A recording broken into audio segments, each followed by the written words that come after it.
जादुई सोने का पटाखा। सीतापुर गांव में हरिराम नाम का नेक दिल व्यक्ति रहता था। उसकी एक पटाखों की दुकान थी।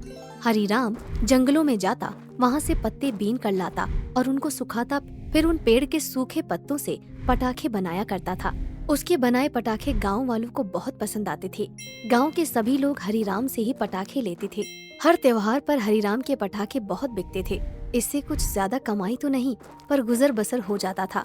हरिराम का जगन नाम का एक पड़ोसी था। जगन बहुत ही स्वार्थी और लालची आदमी था। वो हरिराम से बहुत ईर्ष्या करता था। हरिराम की दुकान बहुत चलती थी, ये बात उसको बिल्कुल भी अच्छी नहीं लगती थी। वो पैसों से भी धनवान था, पर उसकी धन से कभी भूख नहीं मिटती थी। उसकी भी बाजार में दूध की एक दुकान थी। वो दूध में पानी मिलाता और जमकर पैसे कमाता था। एक दिन उसको दूध में पानी मिलाते हुए गांव के कुछ लोगों ने देख लिया। फिर क्या, सभी गांव वालों ने उससे दूध लेना बंद कर दिया और आखिरकार उसको अपनी दुकान बंद करनी पड़ी। जगन अब खाली बैठा था। उसको कुछ समझ नहीं आ रहा था कि वो क्या करे। तभी उसे याद आता है कि दिवाली आने वाली है, क्यों ना वो भी पटाखों की दुकान खोल ले। पर उसने सोचा कि वो पेड़ के पत्तों से बने पटाखे नहीं बेचेगा। वो शहर जाता है और आधुनिक पटाखे खरीद कर लाता है। जगन की दुकान में एक से बढ़कर एक पटाखे थे। आकाश में जाकर चमकने वाले और बहुत जोर से धमाका करने वाले पटाखे थे। उसके अतरंगी पटाखों को देखकर गांव वाले बहुत आकर्षित हुए। धीरे धीरे उसके पटाखों की बिक्री बढ़ती चली गई। जगन की दुकान पर लोगों की भीड़ लगने लगी, पर उधर बेचारे हरिराम की दुकान पर इक्का दुक्का लोग दिखने लगे। यूं मानो हरिराम के पटाखे तो बिकना ही बंद हो गए हों। सब लोग जगन के आधुनिक पटाखे खरीदना चाहते थे। हरिराम के पेड़ के सूखे पत्तों से बने पटाखों को अब कोई नहीं पूछता था। धीरे धीरे एक दिन ऐसा भी आ गया कि हरिराम को अपनी दुकान बंद करनी पड़ी। जगन को इस बात से बहुत खुशी हुई कि उसने हरिराम की दुकान को बंद करवा दिया। जगन गांव के ही एक व्यक्ति से कहता है, क्यों भाई, मेरे पटाखे अच्छे तो चलते हैं ना? वो व्यक्ति कहता है, अरे क्या बताएं जगन सेठ, आपके पटाखों ने तो पूरे गांव में धूम मचा रखी है। बच्चे तो इन पटाखों के दीवाने हो रहे हैं। ये बात सुनकर जगन बहुत खुश हुआ। उधर हरिराम परेशान रहने लगा, क्योंकि उसके पास अब कुछ करने के लिए नहीं था और उसके पास अब इतने पैसे भी नहीं थे कि वो आधुनिक पटाखे लाए और अपनी दुकान खोल ले। उसने सोचा कि अब इस गांव में रहना उसके लिए उचित नहीं है। अब वो शहर जाएगा और वहीं मेहनत मजदूरी करके अपना गुजर बसर करेगा।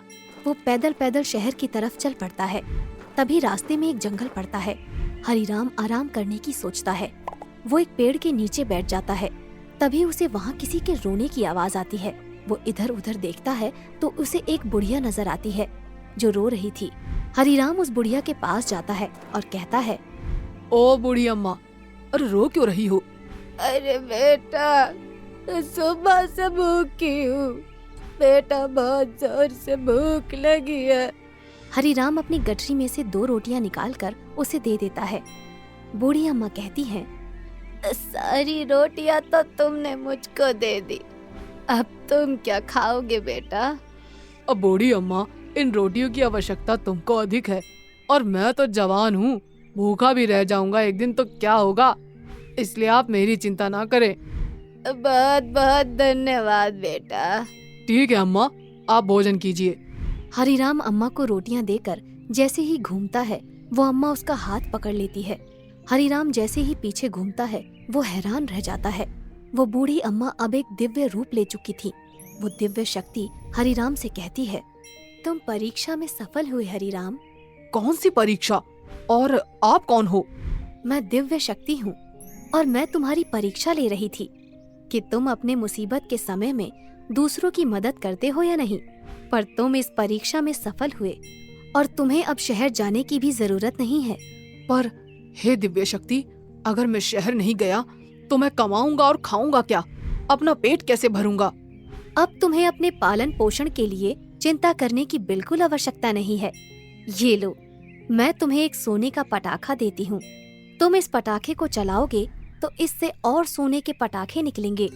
दिव्य शक्ति वो पटाखा हरिराम को दे देती है और हरिराम से कहती है, इस पटाखे के 2 नियम हैं। पहला नियम है, ये सिर्फ रात को काम करता है, मतलब इससे सिर्फ रात को सोने के पटाखे बना सकते हैं। और दूसरा नियम ये है कि सोने का पटाखा अपना असर तभी करता है जब ये नेक दिल के पास रहे। अगर किसी बेईमान और जिसके मन में लालच हो उसने इसका प्रयोग किया तो इसके भयंकर दुष्प्रभाव हो सकते हैं, इसलिए इसको संभाल कर रखना। हरिराम सोने का पटाखा लेता है और वापस अपने घर चला जाता है। हरिराम ने रात को पटाखा जलाया और देखा तो आश्चर्य में पड़ गया, उससे बहुत सारे सोने के पटाखे निकल रहे थे। अगली सुबह उसने सोने के पटाखे बेचने की दुकान लगा ली। गांव में ये बात आग की तरह फैल गई कि हरिराम के पास सोने के भी पटाखे हैं। धीरे धीरे जो भीड़ जगन की दुकान पर लगती थी वो सारी भीड़ हरिराम की दुकान पर टूट पड़ी। हर कोई सोने के पटाखों को देखना चाहता था और छूना चाहता था और फोड़ना चाहता था। जगन तक भी ये बात पहुंच गई कि हरिराम के पास सोने के पटाखे हैं। जगन ने सोचा, कल तक तो ये भूखा नंगा था, जिसके पास खाने के पैसे भी नहीं थे, वो आखिर सोने के पटाखों की दुकान कैसे लगा सकता है? जरूर ये कोई जादू का करिश्मा है, इसका पता तो लगाना पड़ेगा। एक शाम जब हरिराम अपनी पटाखों की दुकान बंद कर कर घर लौट रहा था तो जगन उसका पीछा करते करते उसके घर पहुंच गया। वहां जाकर उसने देखा कि हरिराम अंदर गया और उसने जैसे ही सोने का पटाखा जलाया तो बहुत सारे सोने के पटाखे बन गए। ये देखकर जगन के तो होश ही उड़ गए और उसने मन ही मन कहा, अच्छा बेटा, तो ये जादू हाथ लगा इस हरिराम के बच्चे के पास। जगन ने वो पटाखा चोरी करने की सोची और उसने इंतजार किया। जैसे ही हरिराम सोने गया वो चुपके से हरिराम के घर में घुस गया और सोने का पटाखा चोरी करके अपने घर ले आया। वो मन ही मन खुश होते हुए कहता है, अब जगन के पास भी सोने के पटाखे होंगे, जगन की भी एक दुकान होगी, जगन भी सोने के पटाखे बेचेगा। जगन बहुत उत्साहित होकर उस पटाखे को जलाता है, पर जैसे ही जगन सोने का पटाखा जलाता है उसमें से सोने के पटाखे निकलने के बजाय बड़े बड़े काले पत्थर निकलना शुरू हो जाते हैं और वो पत्थर जगन के ऊपर ही गिरने लगते हैं। जगन घबरा कर कहता है, अरे अरे अरे मुझे माफ कर दो, अरे माफ कर दो भाई, अरे भाई जो भी हो मुझे माफ कर दो, मैं ये पटाखा वापस करके आ जाऊंगा। अरे बाप रे, अरे बहुत जोर से लग रही है, अरे मर जाऊंगा मैं। ओ बाप रे, अरे ये पत्थर बरसाना बंद करो भाई। इतने में ही वो दिव्य शक्ति प्रकट होती है और जगन से कहती है, मूर्ख, ये सोने का पटाखा हरिराम को मुफ्त में नहीं मिला, ये उसकी ईमानदारी और नेक दिली का इनाम है। ये पटाखा तुम जैसे बेईमान और लालची और ईर्ष्या रखने वाले लोगों के लिए नहीं।